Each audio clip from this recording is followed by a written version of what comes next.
What's up? This is Scott Stapp, and you're on BackstageAxxess.com, where the real show begins. Rock on!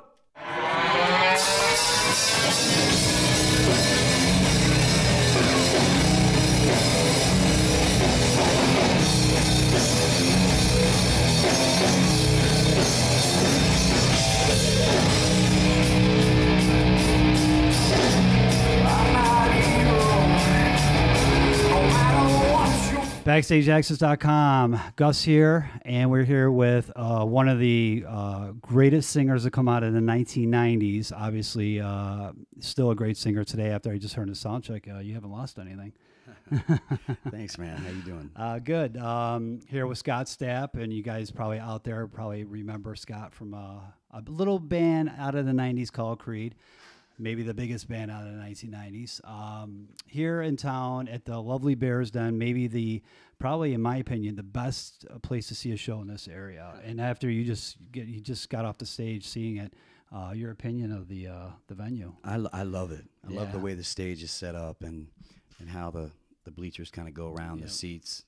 It's real vibe oriented. Very intimate. If you guys haven't seen the Bears Den, you definitely have to check it out. It's like I said, it's amazing little place for any type of artist, big artists like yourself or small artists to come in and play. But you're in town to do a show here, and Proof of Life, your new CD that just came out about 7 months, actually November of last year, and in support of that. This is a very, very intimate record for you, very personal, and the lyrical content. I mean, this had to be really difficult for you to write, I'm assuming, because it's a lot of past experiences and what you've gone through lately. I think it was more difficult to live than to write about it. All right. You know what I mean? The process that kind of inspired these songs was not a good time in my life, right. And I'm thankful to be on the other side of it. And with this record, just like the title implies, I felt hostage, like I was a prisoner, man. And so beginning to come out of that really unleashed a flow of emotions and addressing things that caused me to get there, and taking responsibility. And so I just poured that into the record, man. And there's a lot of different artists that contributed to this record. Tyler Connolly from Theory of a Dead Man, Phil X, actually who plays with Bon Jovi, Dave Bass and Mitch Allen, Scott Stevens. How did you reach out to certain people? Was there certain people that you wanted to get involved, or some people would say, hey, I want to be involved? How did that work out? I was a fan of their work. There was something that attracted me to them and how they played or what they had previously done that I respected, because I really went through this process where I wanted to grow as a songwriter and challenge myself and be around someone where I didn't feel so comfortable to get in the same old habits, change.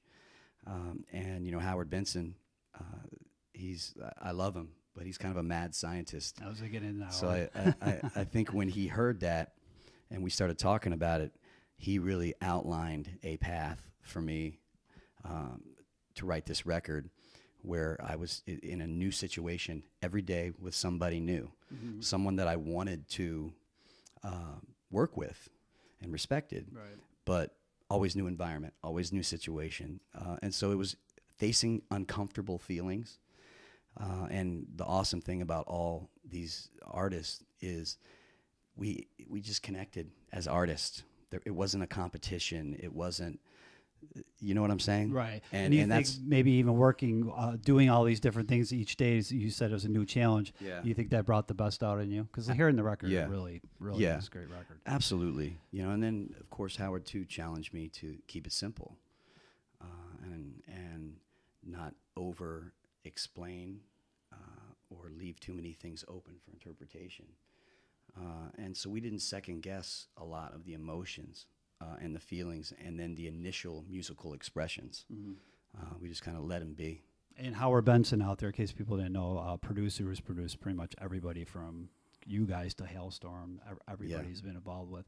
And in speaking with Howard, he produced the last Creed record, and working with him with the band and working with him solo, do you find it more difficult being a solo? Like you said, it was a little bit more of a challenge than actually being in a 4-piece unit, maybe? Well, you know, when I first met with Howard in 2008, it was to make solo record number 2.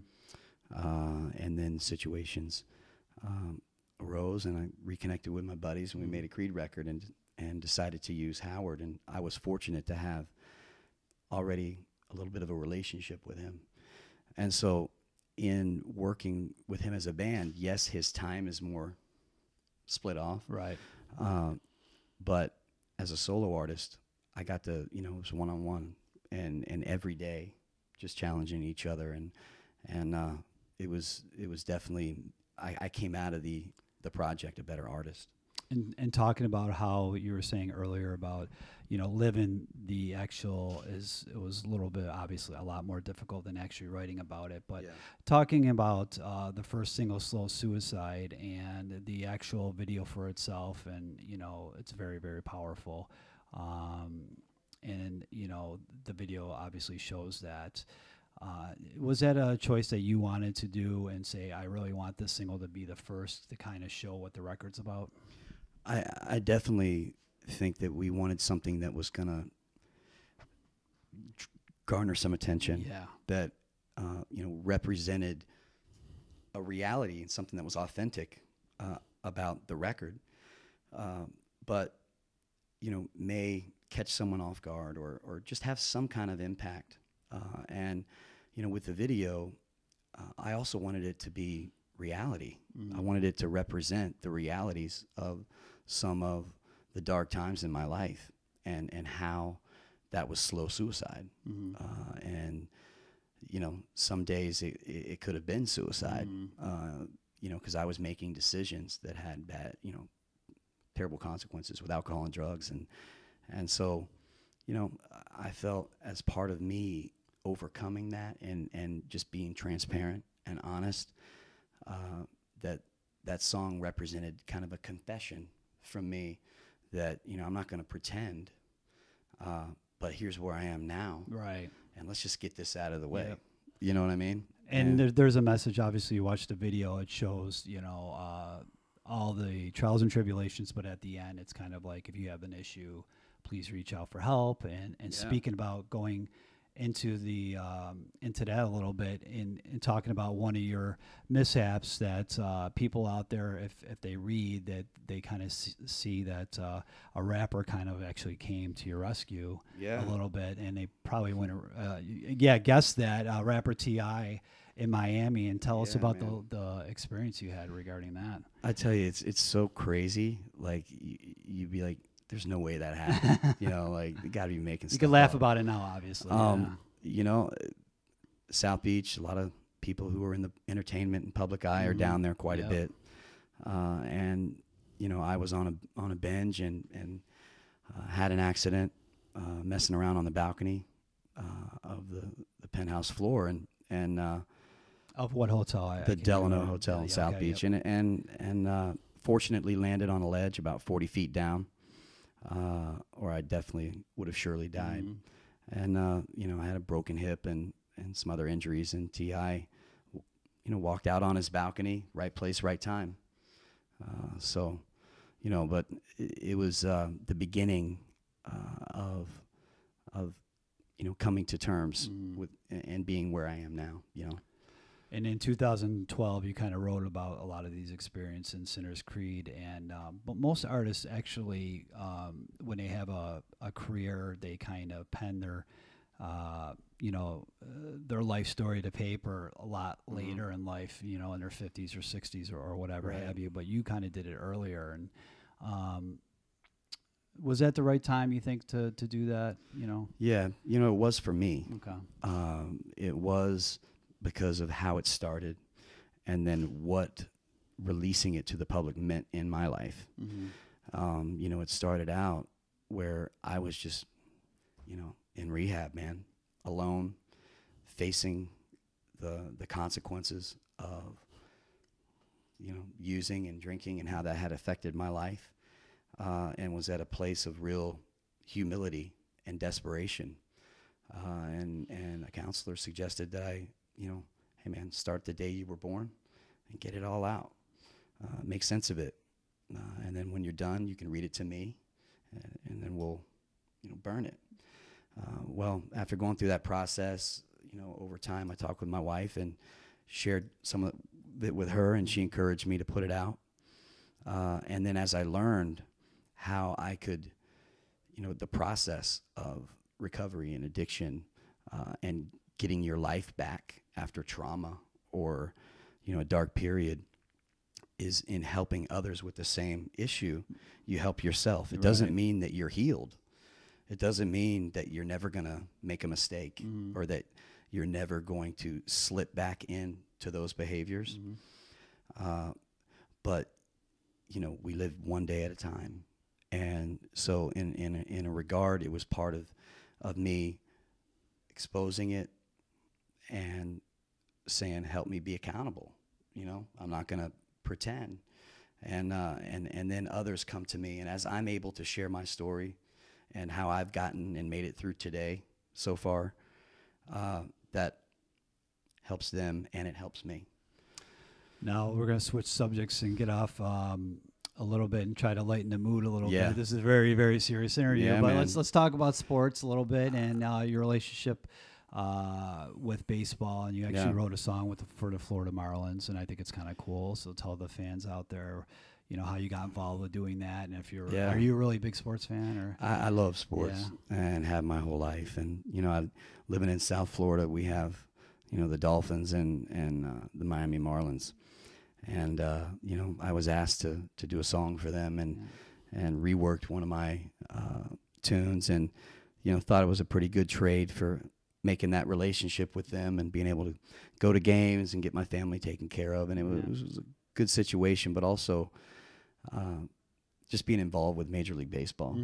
I'm a lifetime Atlanta Braves fan. Has that rubbed off on the Braves yet? Have they come calling yet? have been at times fans of individual teams. Yeah, you know what I mean. But it was just something cool. Like you're talking about the Atlanta Braves, have they reached out to you to do anything or not yet? I'm waiting for my draft notice, man. Actually, this year's a big year for Atlanta because they got two guys going in the Hall of Fame. We got Maddox and Glavine. Those guys belong in the absolutely. Hall of Fame. I remember. Who's had a better back in the '80s and the '90s before they got there? We had Rick bad. Mailer, Dale Murphy, and Sutcliffe, Rafael Ramirez, and Glenn Hubbard. Lean years. Yes. But you enjoyed a long run. Actually, still enjoying a long run. So, Glavine and Maddox and Smoltz were unbelievable.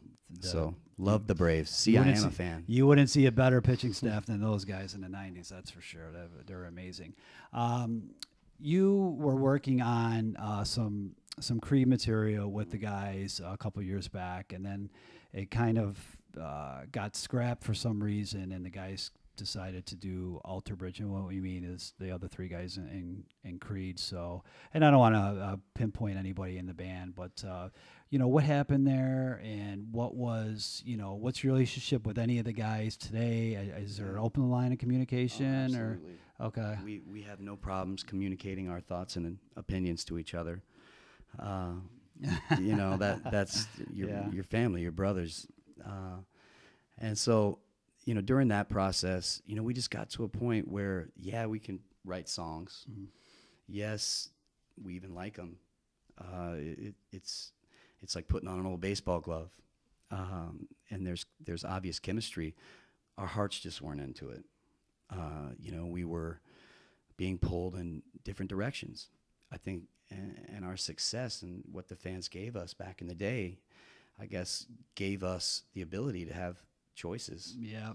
And so it's always there, but when it feels right and it's authentic and real and there's nothing else we'd rather be doing. And I think the fans deserve that, and I think support that with us. And so my best to those guys, and when it comes around, it comes around. Right. So obviously, you're saying that always a possibility the door is open for another Creed record or a Creed tour. You're right. Okay. You're right. I don't know if is anytime soon. Right. Because I'm really enjoying this season in my life, this place, and feel fulfilled.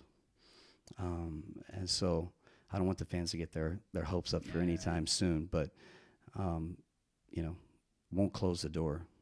And speaking about what you're enjoying now, and big tour right now, and the stretch of it right here in Niagara Falls, what can the fans expect going forward from you, Scott Stapp, solo artist, the rest of 2014, and maybe even going into 2015? Most definitely. I think, you know, to talk about my show and the live show is, you know, it's kind of a mystical, spiritual drama set to rock and roll music, with all the ebbs and flows of our emotional existence and how, you know what I mean? And I really pour my heart and soul into it. And, you know, I think from there, I just want to continue to put out some new music. There's a couple songs that I didn't get back to during the record. Okay. And I've been tossing around the idea of getting those finished and putting that out. And, you know, we've done some videoing of the live show. And so there's some things that we're you know, throwing around. We just want to make sure they're good. And, Right. and then, you know, we're talking about another video, possibly for Jesus Was a Rock Star. So, you know, just want to keep being fresh and you know. So possibly a new live DVD. Yes. Possibly. And maybe, like you said, maybe doing a bonus kind of disc with some new material. Or just putting out a couple new songs. Okay. Check out your site, scottstapp.com, I'm hoping. Yes. All right. Yes. I got that right. Proof of Life. Go check it out. It's a great record. Very personal. Hits home. A lot of messages there. Great rock. A lot of good riffs. A lot of good melody. And check out the tour. I think you got a couple more weeks in the States. Yeah, we do. Actually, we're going to be doing shows all the way through August. Okay, and so then, you know, check out for coming future, to a town near you. For future dates, check out scottstapp.com, BackstageAxxess.com. Thanks for taking the time. Rock on. Thanks, brother. I'm just human. There's a fall you is just like me. I have fallen. I have broken